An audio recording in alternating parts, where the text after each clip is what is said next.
Good morning mga lods, magkaid muna tayo ng niyog. Tayo ay magluluto ng ginataang puso. So, tama na yung dalawang niyog o dalawang lubi. Tapos magagatay tayo ng puso. Mga lods, nagayat ko ng maninipis yung puso. Tapos meron tayong dalawang tinapa.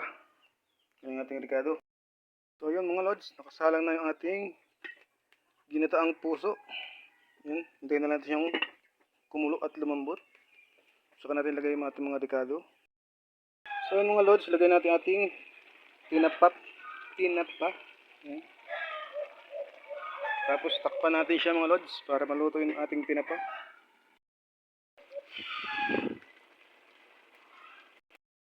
So yun mga lods, luto na yung ating ginataang puso na may tinapa at sili at may tanglad.